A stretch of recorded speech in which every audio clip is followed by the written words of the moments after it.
নমস্কার বন্ধুরা, হাউসওয়াইফ মনিকা চ্যানেলে আপনাদের সবাইকে স্বাগত।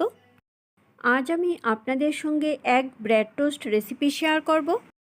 এই রেসিপিটা ব্রেকফাস্টে কিংবা ডিনারে যে কোনো সময়ই এটা খুব অল্প সময়ে বানিয়ে খাওয়া যায়। আর এটা খুবই হেলদি এবং টেস্টি একটা রেসিপি।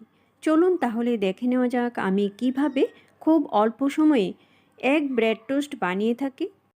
সবার প্রথমে একটা বাটিতে দুটো ডিম ফাটিয়ে নিচ্ছি। আমি এখানে দুটো ডিম নিয়েছি, আপনারা চাইলে ডিম বাড়িয়ে বা কমিয়েও নিতে পারেন। দিয়ে দিলাম পরিমাণ অনুযায়ী লবণ। এখন ডিমটা একটা কাঁটা চামচ দিয়ে ভালো করে ফেটিয়ে নিতে হবে। ডিম ভালো করে ফেটানো হয়ে গেছে। এখন নিয়ে নিয়েছি ব্রেড। আমি এখানে 4 পিস ব্রেড নিয়েছি। চুলায় প্যান বসিয়ে খুব ভালো করে গরম করে নিতে হবে। এখন আমি এর মধ্যে 1 চামচ সরিষার তেল দিয়ে দিলাম। তেল প্যানের গায়ে খুব ভালো করে লাগিয়ে গরম করে নিতে হবে। এখন 1 পিস ব্রেড ফ্যাটানো ডিমে ডিপ করে তারপর প্যানে দিয়ে দিচ্ছি। এই পর্যায়ে চুলার ফ্লেমটা লো টু মিডিয়ামে রেখে আস্তে আস্তে ভেজে নেব। একটা সাইড যখন হয়ে যাবে তারপর উল্টিয়ে দিতে হবে। আমি এখানে অল্প তেলে করছি, আপনারা চাইলে তেলের পরিমাণটা বাড়িয়ে দিতে পারেন, আবার চাইলে পুরোটা বাটারেও করতে পারেন। এইভাবে আস্তে আস্তে উল্টে পাল্টে ভেজে হালকা ব্রাউন করে ভেজে নিতে হবে। দেখুন এটা হয়ে গেছে। এখন আমি এটা প্যানের থেকে নামিয়ে নিচ্ছি।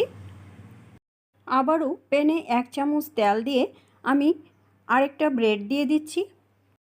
একইভাবে আমি সবগুলি ব্রেড ভেজে নেব। এক ব্রেড টোস্টের এই রেসিপিটা আমি খুবই সিম্পলভাবে করছি। আপনারা চাইলে এখানে পেঁয়াজ কুচি বা কাঁচা লঙ্কা কুচিও দিতে পারেন। আপনারা কে কীভাবে এক ব্রেড টোস্ট বানিয়ে থাকেন সেটা কমেন্ট বক্সে অবশ্যই কমেন্ট করে জানাবেন।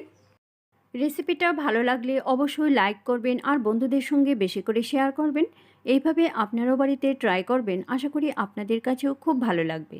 আর আমাকে কমেন্ট করে জানাবেন কীরকম লাগলো।